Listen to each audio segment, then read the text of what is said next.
And again, it's headlines. The number is 215-263-1053, 877-894-1053. Joining me in this conversation as well along the way, you will hear from Doc B, who is the music director at iHeartMedia.com. You can go to the website and check him out as well online. Doc B, good to have you in the studio. Good morning, Frankie. How are you? I'm well. Good to have you up so early in the I morning. am up early, but, I had to come in early to sit with you. Yeah. Dr. UMAR Johnson, there's going to be a lot of knowledge. Yes, I had to come soak Good. some of this up. So I knew this was a brother we needed to have in the studio to get you up at 5 to be in the studio, but it is all good. And there's never a conversation I want to have without engaging the audience, which is most important, so please call in. The author of the book as well, Psychoacademic Holocaust, the special edition and ADHD Awards Against Black Boys. Dr. Umar Johnson, Doctor of Clinical Psychology and Certified School Psychologist. Let's start there, but I want to play this first. Sure. Because let me go here first. Tell us your background. Mm-hmm. Who are you? Mm-hmm. Where did you come from? Mm-hmm. How did you get here from A to Z? Well, I'm from Aiken, Susquehanna, North Philadelphia. I attended Meade Elementary School. I attended Beaver Junior High School in Winfield High School. I went to the Scotland School for Veterans Children out in Chambersburg. Okay. My father was a veteran of the Marine Corps, and back around World War I, Pennsylvania started a school for the children of veterans, a residential academy up in Chambersburg. And so I was up there for high school. Then I went to Millersville University. Shout out to all the Millersville alum from Philadelphia. Graduated in '97, came right back in '98. Enrolled in a school psychology master's program, got my master's in 2000, Y2K, came back to the school district of Philadelphia. I did a one-year internship in the very same schools I grew up in, so that was fascinating. Spent 5 years with the school district of Philadelphia, then I quit because I saw what was going on as it relates to the school-to-prison pipeline. I saw too many black boys being diagnosed with learning disabilities, ADHDs, mental retardations, and emotional disturbances that they did not have. So going to work for me was a fight every day because I was being asked to classify kids for special ed placement who had nothing wrong with them. Their only crime was being black, and the only sin was they were never taught.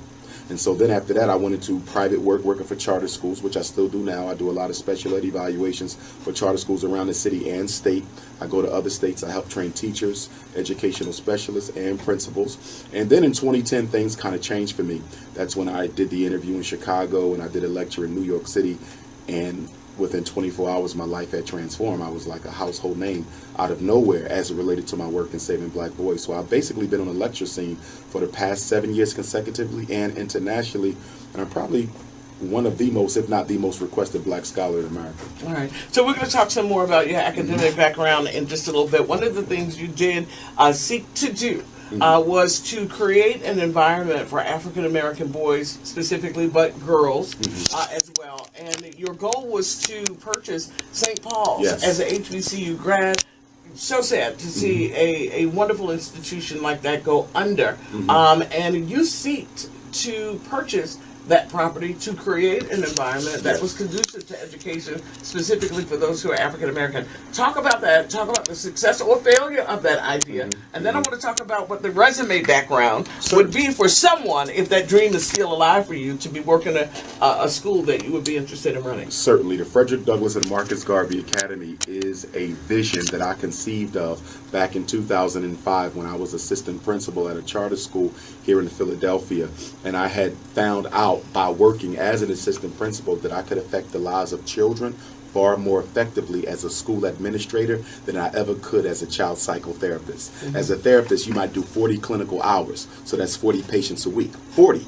But in the school, you impact 400 every day. So I said, if I'm going to make a living helping children, being a therapist is important, but being an educator is far more important because you prevent the problem before it ever even begins. So it was in 2005 when I really began to take seriously this vision of building a school. St. Paul's became the target campus, if you would, because it was available for sale. It was only $2 million. I had visited. I went there, met with the president of St. Paul's, the realty company representing the sale, so forth and so on. And so we tried to raise $2 million very quickly. And I would say the biggest mistake that I made was not starting the fundraiser sooner, because I still get donations every day. Every time I go to the post office, there's at least a dozen or two there. And most of my donors are repeat donors. They're not one-time donors. But unfortunately, as of last month, I was informed by the realty company handling the sale of St. Paul's that it's been sold.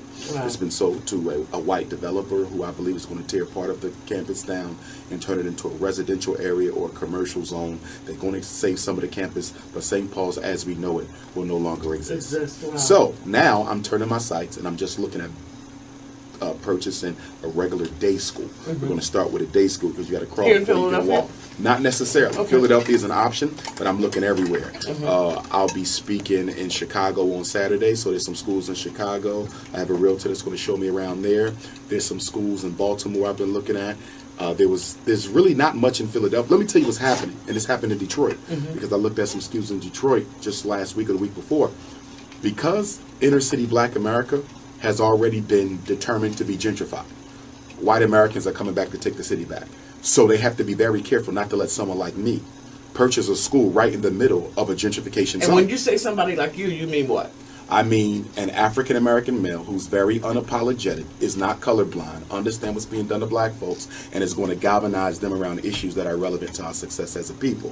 So if you're moving black people out of Philadelphia, if you're moving black people out of Detroit, you're not trying to sell the schools back because you have to shut the schools down in order to get rid of the people. So the public school shutdown movement goes hand in hand with the gentrification. In other words, the good schools, they don't show them to me. The good schools, they're never on the list. The good schools are not even mentioned. And then when I bring up the good schools, oh, well, we can't talk about that. That's not on the list. Well, why isn't it on the list? You know, it takes a full community to be a part of that conversation. Yes. You know, this is just not a one-sided Yes. conversation. Yes. There are a lot of people that have to be in the room at the table Yes. that are either staying silent Yes. or understand what is going on. Yes. You see that Yes. with this conversation. But it's not as easy as people think. There's 100 schools in Chicago. There's 100 schools in Detroit. But what you better realize, those 100 schools that were shut down, the best ones are kept.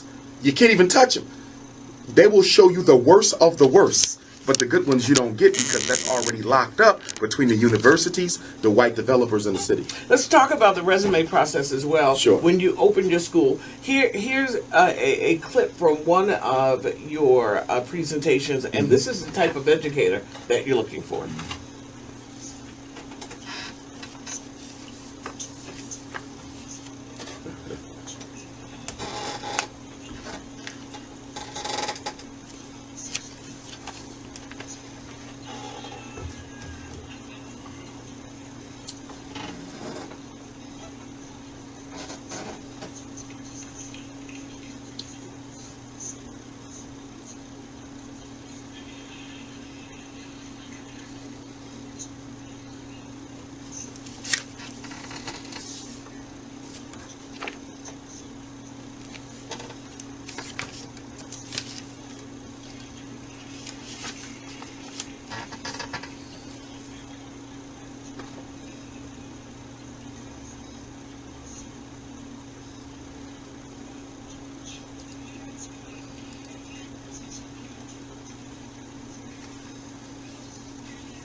The Prince of Pan-Africanism is in the studio, Yes, ma'am. studio with me, Dr. Umar Johnson. That's a lot of information. Let's start with the first thing, sexually confused. Yes, ma'am. At the Frederick Douglass Marcus Garvey Academy, well, first of all, let's be clear. Legally, you cannot discriminate on the basis of gender or race. So there's no such thing as a child who believes themselves to be homosexual or lesbian. They cannot be excluded from our program, nor will they be. I get those questions all the time. Okay. Will you allow gay black boys to come to your school? Or educators. Now with the right, I can't discriminate against the educators either. Exactly. However, let Yes. me be clear. I don't desire that population of educators. Okay. Okay? We have to save black families. And you cannot save black families if you're not teaching black boys how to marry and build families with black women. Let's be clear about something. Only 1 out of every 4 black women gets married in this country. Black women have the lowest marriage rate in America. So you cannot, on the one hand, say that I support the black family and I want to see black women happily married to black men, and at the same time advocate same-sex Because relationships. fundamentally, It's that's some of what contradiction. is going to be a part of your curriculum at No, your no. school. We won't teach it. No. No. What I'm saying in terms of your part of the focus of your programs is to talk about black family, imaging of young black boys. That's what I'm saying. Is that your One idea? of the curriculums is black family. So we want to teach the boys how to be men, how to be fathers. And you don't believe, I'm asking for the because I can hear the 2 million people that are listening right Well, no, now. let me clarify. That you believe I do whether or not- not you believe that a gay man can teach a young black man for the sake of this conversation to be a man. Can a gay black man teach a black man how to be young a black- man? yes. I think he can teach him how to be successful as an adult, but it depends on your definition of black manhood. And part of my definition of black manhood is being successfully married to a black woman. So if you're not successfully married to a black woman, you're not coming to my school to teach my boys anything. Are you clear on that in terms of the sexuality issue for applying to your school? That was the first issue. The second one, Well, again, you cannot discriminate Right. in hiring on the basis of sexual orientation. So if a homosexual male, applies to my school, he'll be interviewed like everyone else. Right. Am I going to ask his orientation? Certainly I am. Okay, and I'm really not interested in having gay men teach at my school because that's not the agenda of my academy. There's a lot of schools out there that are exclusively for gays. There's an all-gay school in Chicago. There's an all-gay school in New York. There's one that's being developed in Atlanta. If you're a gay black male, go teach at a gay school. My school is not for that. We're not pushing sexual liberation. We're pushing the restoration of the black family. all right, we're going to talk about Pan-Africanism Yes, as ma'am. well coming up in just a little bit so that those people who may be hearing this for the first time understand the direction that you're Yes, coming ma'am. from. Yes, ma'am. Let's talk about the second issue, which... But let me clarify for 5 seconds. Please. Although I do not support same-sex relationship, I love and care about every black person. This is important to say because I'm a psychotherapist and I have therapy clients who are homosexual. There's no discrimination. He's my brother. I have therapy clients who are women, lesbian. No discrimination. She's my sister. So I need the listeners to understand that although I may disagree with the behavior, I can separate it from the person. Just like you can separate someone's drug addiction from them, you can still love them, but dislike the addiction. Just like a Democrat disagrees with a Republican or a Christian disagrees with a Muslim, but that doesn't mean they hate them. I don't hate anybody on the basis of their sexual orientation, but I have a right to stand on my platform, which is that black men need to be married to black men. The second issue, because 59 minutes of freaking Yes. yourself goes by so quickly. The second issue you mentioned was interracial dating. Yes, That, I don't support it. Okay, your thought on that in terms Okay. of your resume, as I've Yes, and kinda part of pointed that is linked to my Pan-Africanism. Part of that goes to the fact that I am a Garveyite within the political philosophy of Pan-Africanism. Again, it's about nation building, nationhood, strong black families. You cannot build strong black families marrying other people's daughters. Educated black men, statistically, are more likely to marry outside of their race. More than all other men in America, as a percentage, marries outside of theirs. Black men. Yes, black men. Black men marry outside of their race more than any other man. You cannot say that's purely due to love. Because what is it about the black man that leads him, the successful black male, that leads him into marriage with women outside of our community? What's wrong with the black women that we have? What's wrong with the black male that choose, based on your definition, to choose to marry outside of their race? Let's Then start again, there. it all depends on whether you're a nationalist or not. I'm a nationalist, a proud one, which means that I'm looking out for what's in the best interest of black people. That's my concern. We need men to father our boys and our daughters. 75% of black children are being raised by who? Single black mothers. So how can we talk about we care about single black mothers, many of whom living in poverty, raising multiple children, but at the same time we want to condone black men marrying outside of the race? It's a contradiction. You have to make up your mind. We either want to help single black mothers and we want to advocate strong black family, or we want to keep on pushing jungle fever. In the long run, what is the best interest for us? I'm not trying to save the world. I'm trying to save us. Chinese have people who are trying to save Chinese. Arabs have people who are trying to save Arabs. Latinos have people who are trying to save their community. Every culture practices an us first philosophy except black folks. And that's why we're dead last politically and economically in this country. You know, you talked about the more successful the black man, the more likely he is to marry someone outside their race. You know, we hear that conversation, particularly as a black woman. We've had the conversation. Athletes, I'm just curious as to your thought on that, and it is so prevalent and common and ridiculous, and it gets accepted because the black community is colorblind. We have a multicultural consciousness that nobody practices except us because we hate self. It's not acceptable for James Earl Jones or Sidney Poitier or Tiger Woods or Tate Diggs or Cuba Gooding Jr. to be marrying women who don't look like their mothers. It's unacceptable. It's wrong. Politically, it is wrong because it doesn't benefit us. If anyone wants to know what I think on any given issue, they can probably answer it themselves by asking themselves one question.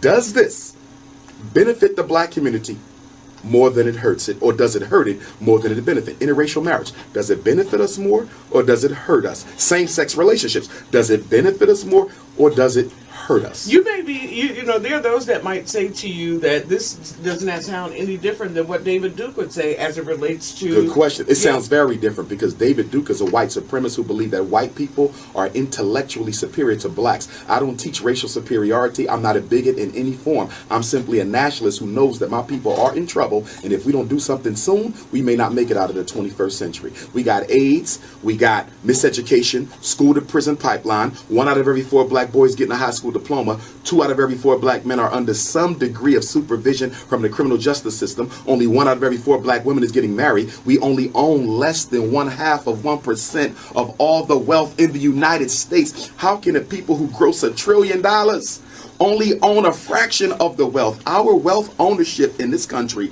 has not grown 1% since slavery 152 years ago. Yeah. Let's get the resume, the third issue of the resume question, just to assure that we've covered them all. Go right ahead. My resume? Yeah. Okay. The resume for the application. If they want to send a resume. I think you was asking my degree. You might as well. Right. But, because they need to know that. Yeah. FDMG resumes. Anyone who wants to work at the school, they can email their resume to fdmgresumes@gmail.com. Not only do we need teachers, we need secretaries, counselors, nurses, security guards, house parents. Okay, so there's a whole bunch of positions that will be available at the school. You don't necessarily have to be a traditional educator. And since it will be independent, you don't necessarily have to have a public teacher's certification or license. But what about funding? What about funding? Has some of the fundraising... we've raised $700,000 so far. So that's not a lot of money, but we're right on the borderline of being able to get like a nice size And school. you have some funders and individuals. I have some celebrities who shall remain nameless who have pledged unofficially that when I'm ready for their help, they will be there to provide it. Okay. And when you're a lot of celebrities support my work, they just can't do it in the public. Okay, and so they will be private funders moving That's forward. what they say. Okay, that's what my guest is Dr. Shout out to all Johnson. my celebrity friends, my rappers, my actors, and my I'm only athletes. curious, are they all with black women?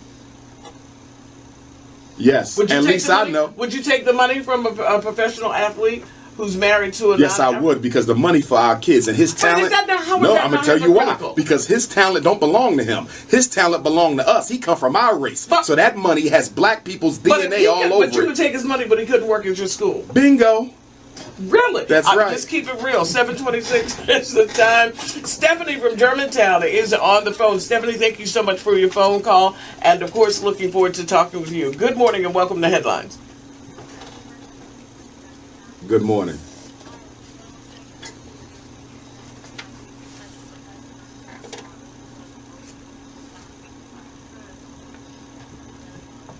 Amen. Thank you.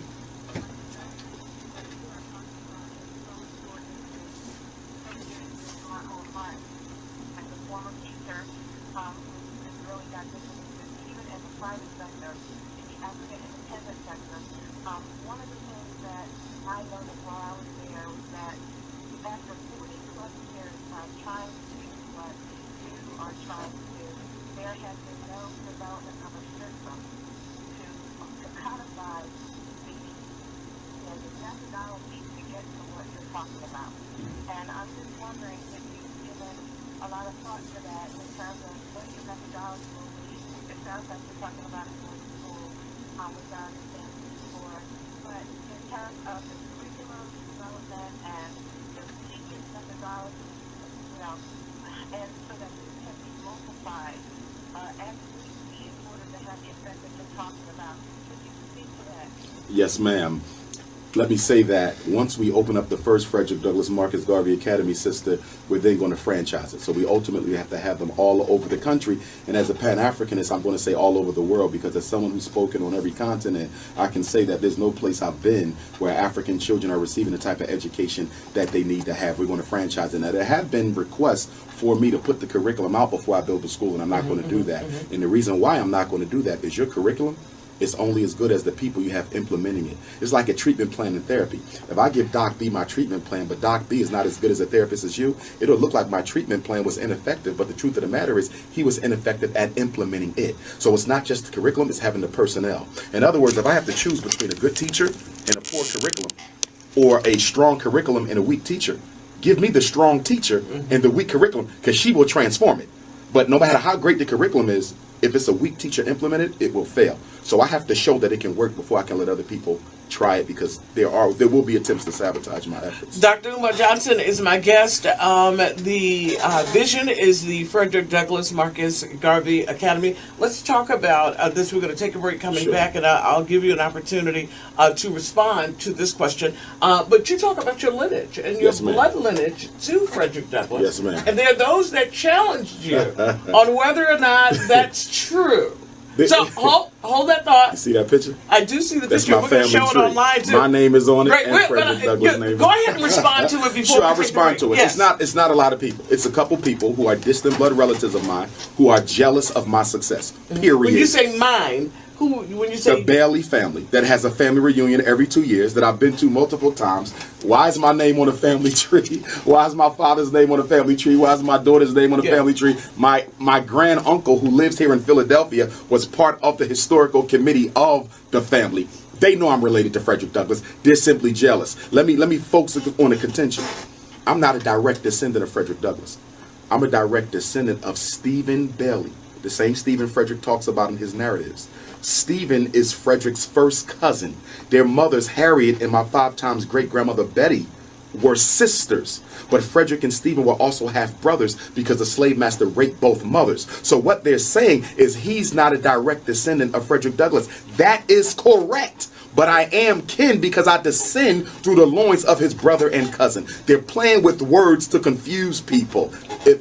They put out an article saying that Dr. Johnson was disavowed by the elders of the Bailey family.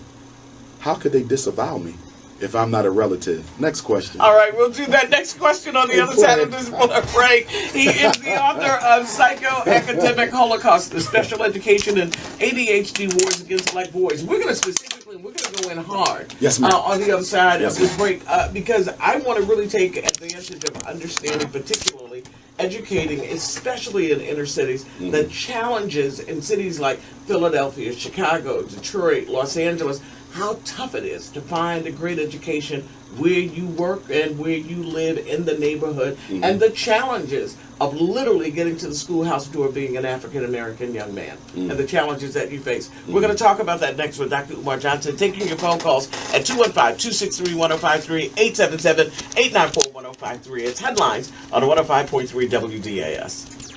To focus as well on the education, particularly of African-American boys. And I hope that we get to the point to talk to you as well about what's Brown versus Board of Education a good idea. And we're going to talk about public education moving forward. How good is it today? The advent of vouchers. Betsy DeVos, who is the new Secretary of Education, worked and watched her in Michigan, so I know some of the initiatives that she attempted to and did implement in Michigan, and moving forward what she's going to do from a federal level. Let me start here and talk about first, most African-American boys in particular, which is one of your focuses, never get to experience an African-American male. They don't. One, not a lot of males that are African-American are in education. And is that by design? Why is that? And why do most young African American boys have the challenges in the classroom that they have right now? It is definitely by design. Let's be clear. America is a sexist society, but the sexism in America doesn't even begin to compare to the racism in America. One institution where females dominate is public education. 93% of all public education teachers are male, and 97% are female, and 97% of that 93% are white females. So when you talk about the black boys' academic struggle, when you talk about the school to prison pipeline, when you talk about the overdiagnosis of the reading disability and the misdiagnosis of ADHD, what you're really talking about is a disconnect between America's middle class white female teacher, who's usually racist, and the black boys she's expected to teach. Black boys want to learn like everybody else. They're not different. They're not so unique that school is a problem for them. The problem is the conduit of the learning, and that is the teacher. But in public education, because of their power, teachers have a lot of power. The American Federation of Teachers, the National Education Association, they are the two of the largest unions in America. Remember, America has more teachers and police than anything else in this country. So the reason why you've never really seen major educational change is because politicians, I'm going to say it again, politicians, I'm going to say it one more time, politicians are scared to talk about making the schools better because they don't want to step on the toes of teachers, because they have millions of votes and millions of dollars. That's why Obama did nothing to change the schools for black folks.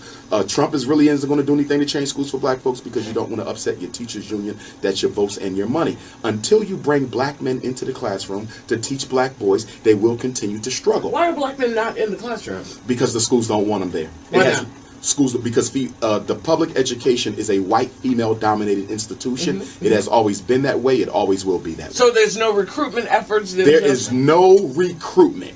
Let me change that. Very little recruitment for black male teachers. And if you go to any school district, you know what they're going to tell you? We've been looking for them, but we can't find them. Well, let me say this to every school district in America. If you want black male teachers, call me. I have resumes for thousands of them. They don't want them. But let me tell you what they will do. They'll bring in Teach for America or one of these other emergency teacher certification recruitment programs, and they will find white men from the suburbs who are not educators, who have a bachelor's degree, and they will bring them to Philadelphia and other inner city school districts, give them emergency teacher certs, let them teach black kids. But there's millions of black men with master's degrees and bachelor's degrees who don't have a criminal record, unemployed, looking for a job, who would gladly go into North Philly or Southwest Philadelphia schools and teach, but they're not looking for them. What you're trying to tell me, that a white man cares more about educating a black boy than a black man? So it's strategic. It's strategic. And by design. Systematic bias, systematic discrimination, systematic disproportionality. All right. Dr. Umar Johnson is my guest. The phone lines are open 215-263-1053, 877-894-1053. Let's take Sheena from Nicetown, raising a son in Philadelphia. Sheena, good morning. Thank you for your phone call. Short and sweet, your question or your comment.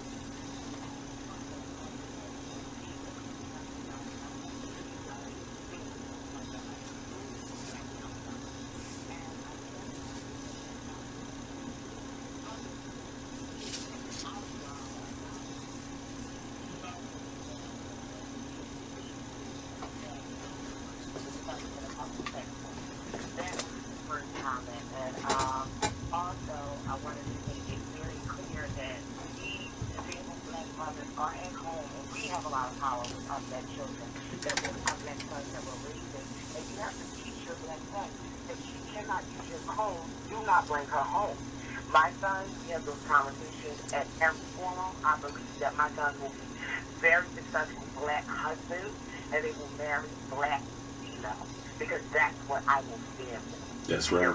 All right, great. Thank you so much for your phone call. The phone lines are open. Would love to talk to you. Great opportunity to speak with Dr. Johnson as well. Let me go back just for a second because I want to hit this point. When people talk about your credentials, yes, your journey through academia, and they've questioned your credentials and relative to being a PhD, and you say what? I would say, well, first of all, we're sitting right across the street from the college where I earned my PhD, the Philadelphia College of Osteopathic Medicine. I'm a doctor of clinical psychology. I graduated in July, I believe it was, of 2012, right after I spoke at an Urban League conference in New Orleans. So I definitely have my doctorate. I have 3 master's degrees. The first one is from Millersville University. Shout out to Kenny. I just got Ken, a Tex fellow alum from Millersville University. He's one of the superstar basketball players there. Okay, I got my second master's from Lehigh University in educational leadership because I am a certified school principal. And my third master's was also from PCOM in clinical psychology. 2 bachelors, also Millersville University in psychology and political science, 6 degrees in all. And do you feel like, especially since your ascension, that you're more under attack? Oh, definitely. Any unapologetic America hates nothing more than an unapologetically African alpha male. You're hated more than the Taliban, Al-Qaeda, any terrorist cell they think is operating. There's nothing more deplorable in this social order than an unapologetically African alpha male. But I promise you one thing, that's how I live and that's how I'm going to die. No one is taking my backbone from me. All right, well, let's talk about Pan-African. Yes. Pan-Africanism. That's pretty much fundamentally the Marcus Garvey idea. Marcus Garvey was the greatest of the Pan-Africanists. He didn't invent it, he reinvented it. He would be what Michael Jordan was to basketball. Michael Jordan did not invent the sport, he reinvented the sport. All right, so fundamentally, what does that mean? Explain Three to quick people. points. Yes. Number one, Pan-Africanists, we believe that all people of African descent are one family. Whether you're in North Philly speaking English, whether you're in London speaking the Queen's tongue, if you're in Jamaica speaking Patois, Nigeria speaking Igbo, whether you're light-skinned, dark-skinned, Muslim, or Christian, whether you pledge this flag or that flag, we are all one family. African family first, and we identify as being African first. Being African is more important than being a Christian. Being African is more important than being a Muslim. Why? Because God made you black. You chose your religion. God made you black. You chose your religion. Point number 2, we believe that what is to be done for black people must be done by black people. We do not believe in outside interference or participation in our struggles. Self-determination for all things. What must be done for black people must be done by black people. And the third principle is that as Africa goes, so goes the rest of us. We would say that until black America, black Canada, black Central South America, the black Caribbean, until we play a major role in the political economic regeneration of the mother continent, none of us will be improved, because a strong man is strong everywhere, and we get disrespected as long as Africa gets disrespected. Let's start on the local level with local politics, your regional, statewide politics, Yes. and then we'll work our way to your thought on our former president. When you talk about black folk, about black folk, and the working within the black community with black people, why then, or do you believe that politicians play a role, and is it a positive role, and that we should be at the table as elected officials? First of all, one of the biggest mistakes that black America makes is we elect people who are interested in their own financial agendas, not ours. That's number one. There are exceptions to every rule. We have some great black politicians in the past here, Cecil B. Moore and others. Okay. However, until the black community starts financing the campaigns of the people they want to represent them in elected office, black politicians will never benefit us. As long as black elected officials have to get their campaign finance funding from the Democratic Party, white corporations, white institutions, as soon as they get elected, they're going to carry out the agenda of their financiers. The hand that pays is the hand that rules. Black people vote, but voting is not enough. You have to finance the campaign. Obama carried out a white agenda because he was financed in organized fashion by white folk. And black politicians also carry out a white agenda because they are financed by black folk. We have to keep our politicians honest, and the only way we can do that is by freeing them up from the necessity of needing white folk to finance their victories. All right. We're going to be going to the phone lines in just a few minutes. 215-263-1053 is the number. And, of course, we'd love to talk to you. Psycho-Academic Holocaust, the special edition, and the ADHD wars against black boys. Special education. You said edition. Special education. Special education, I'm sorry. The special education and ADHD wars against black boys. There are... You talk about in your book, and you've talked about at your lecture series, about the drugging. Oh, goodness. Philadelphia has one of the highest black boy psychiatric medication drug rates in the country. Like, we're one of the top. for Adderall, Ritalin, Concerta, Metadate, all these drugs which come as a result of ADHD diagnosis, conduct disorder diagnosis, ODD diagnosis. When did we get ADD? 1980. Was that a coincidence? 1980 is the same year that the CIA dropped crack cocaine off in the black community. They started drugging our boys the same time they started drugging our men. They turned it into ADHD in 1987. Why did they go from ADD to ADHD? Because there's no drug that can make your child pay attention. The drugs can only disrupt brain function and slow the brain down. And so it's now easy. everybody gets the drug. And it's easy. I've always had this discussion with educators and that whole idea of, first of all, the diagnosis, and you have a great perspective on that. We're going to talk about, are these diagnoses more likely than not correct in your estimation? But then you have a kid who's 6 or 7, it's a little fella, but then he all of a sudden is 14 and he's standing 6 foot, and he's been on a psychotropic drug for 7 or 8 years and decides, I'm not taking it anymore. And we want to know why some of our young men at 15, 16, 17 have decided at this point they're not taking this drug anymore. And they've been drugged for 7 or 8 years. So talk about, especially as a clinical psychologist. School psychologist with a doctorate in clinical psychology. And the whole idea of whether or not you believe that these are proper and correct diagnoses. First of all, if we had more men in the school, there would be no ADHD. See, this is where the sexism comes in. These are women saying that these boys have mental problems because they're too hyper, too energetic. Well, guess what? When a girl goes through puberty and y'all start developing into women, y'all sleep a lot. Estrogen. When boys go through puberty, we don't sleep. We want to get active. We want to run. We want to chase. We want to tackle each other. Testosterone. The problem is you got boys who have boy needs, who are not disordered, but they're forced to do what? Function in a female-dominated institution. ADHD in black boys is 97% the result of complaints from female teachers and female mothers. It is sexism. He don't need drugs. What he needs is a teacher in the class who cares. What are the 3 R's of education? Rigor, relevance, relationships. Rigor, holding our kids to a high standard. Relevance, making sure the lesson plans matter. And to tell you as a former principal, teachers do not spend the type of time they need to spend on building lesson plans. They will use the same ones from 5 years ago if the principal lets them get away with it. But the most important R is the relationship. When you walk into the class, the child knows within 5 seconds whether you're there to make a difference or you're there to make $1. How can you say he has ADHD when there's no recess, there's no gym class, there's no opportunity for physical exertion, but you want to say that this boy got a disease because he can't sit still? Every 5 and 6 year old wants to play. Every 5 and 6 year old is a little inattentive and a little hyper. As the instructional leader in the classroom, your job is to keep their attention. And if you can't, you shouldn't be there. And so many black boys who are diagnosed as ADHD, guess what the real problem is? MG. They're mentally gifted. The instruction is too easy. And you can't expect a black boy to sit still when he already knows what you're trying to teach him. Classroom management? Classroom management is a big issue too, but how about effective instruction? I know teachers who sit behind the desk. If you're not motivated to teach, why will he be motivated to learn? And I'm not going to put it all on the teachers. Parents play a role because in my opinion, it's absolutely ridiculous that when I go into homes to do therapy, I see video games, cell phones, HD TVs, but I don't see no dictionary. I don't see no bookshelf. I don't see no thesaurus. So parents are part of this too. A black boy needs a parent who cares and a teacher who cares. If he got both of those, he gonna make it. If he got one of them, he gonna make it. But too often, many of our boys have mothers who don't care and teachers who couldn't care less. Wow.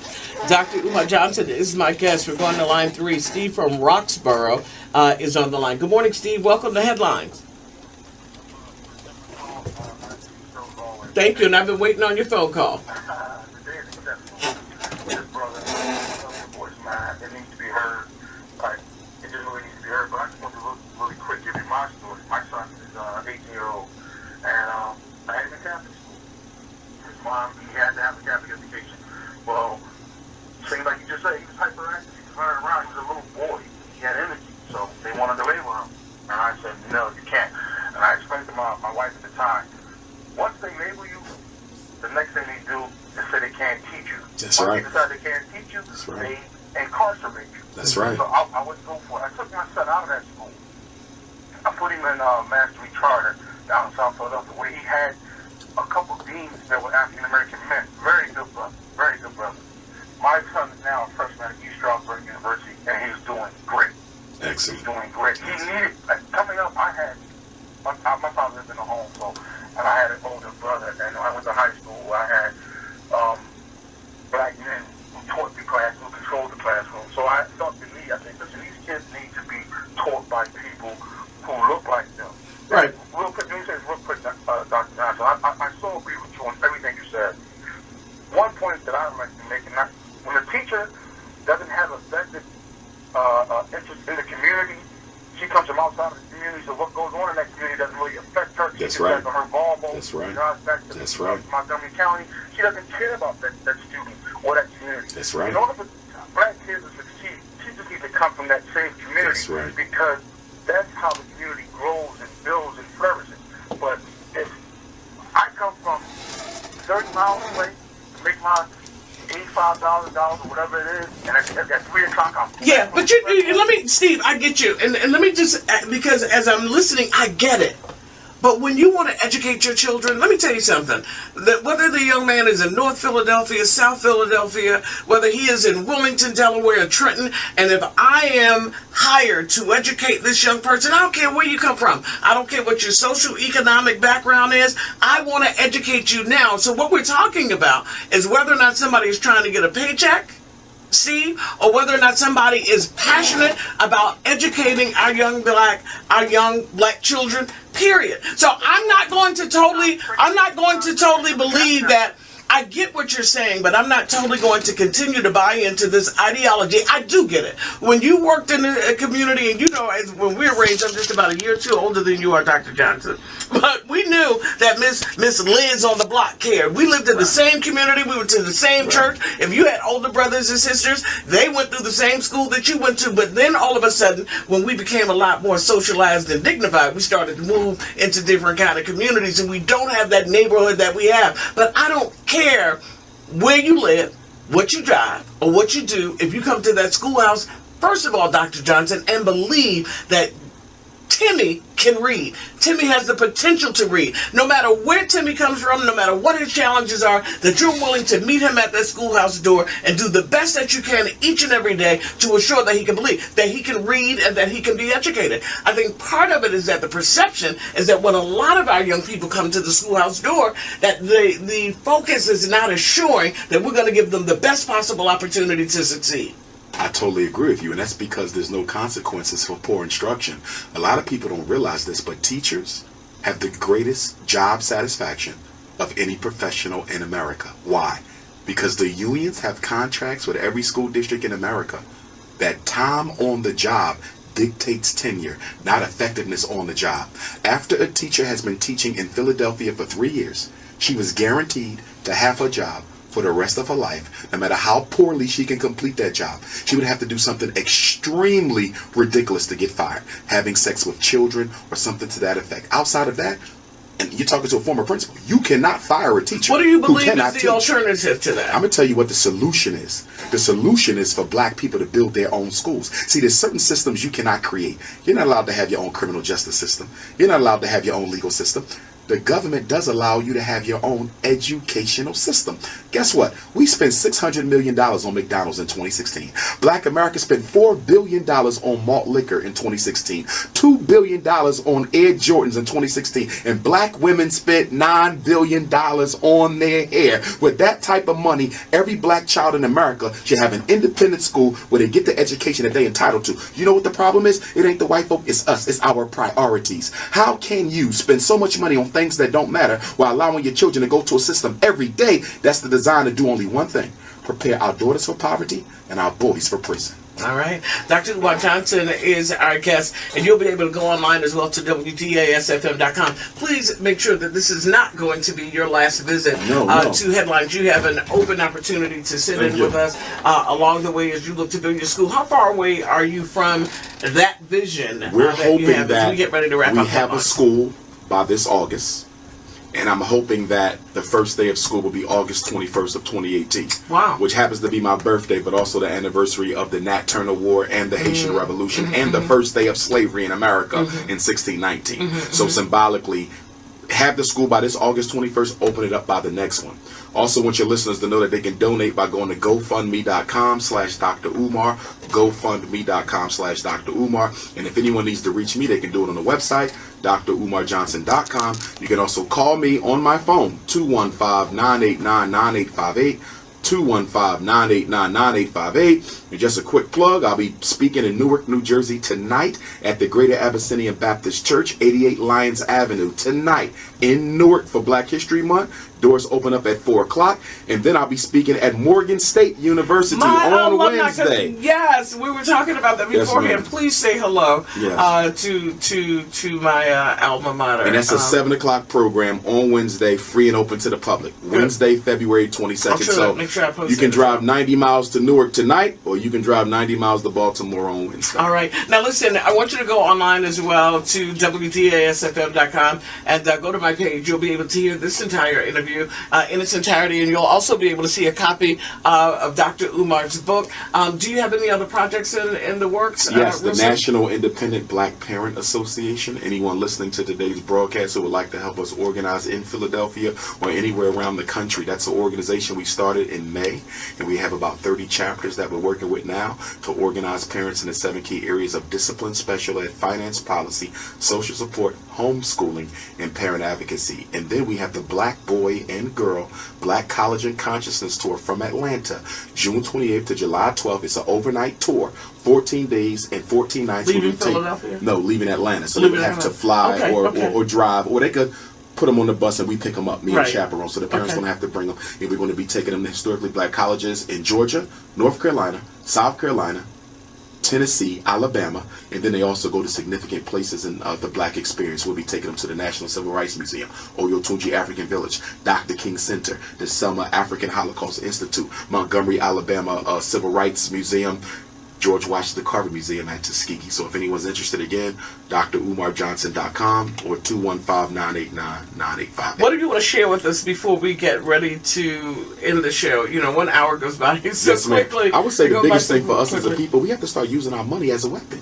Black people do not use our money as a weapon. If we organized our finances, we could control our politicians, we could control our churches, we could control the government, we could do so much in our community. We don't have any infrastructure. There's not a black community in America that has its own school, its own hospital, its own supermarket, its own manufacturing sector. Not one. There's a little Italy in every major city.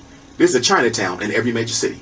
There's not a black town or a little Africa anywhere in America. So until we organize our funding, we won't be able to change our situation. Our political destiny is on the backside of our financial discipline. And to that point, before we go, in a number of communities around the country, that conversation is starting. That there was once upon a time where there were hybrids of communities. Black Wall Street. Absolutely. Of black communities before desegregation and the like, where there were black-owned businesses. And then they put highways through them. And they put highways through them in most every community around the country. Including here. In Philadelphia. Philadelphia as break up well. a black community, boom, where for the there were highway. black hospitals, where there were black businesses, and then all of a sudden the highways just we had the Frederick Douglass Hospital in Philadelphia, a black hospital. It's gone now. You've got to come back. We've got to finish this. We never got a chance to talk about one last thing. Yes, every please. Tuesday morning I have a Black Parent Teleconference. It's free, 6 to 8. Parents have any questions about their children, they get free answers. The number to that is 857-232-0158. 857-232-0158 every Tuesday morning, 6 to 8, and the access code is 870-864-POUND. And I'm going to be able to post that number on my and it's on the back of the card. Good. And we're going to put that information to make sure if you didn't have an opportunity to write it down, you'll be able to go to my webpage at WDASFM.com, keyword Frankie Darcell.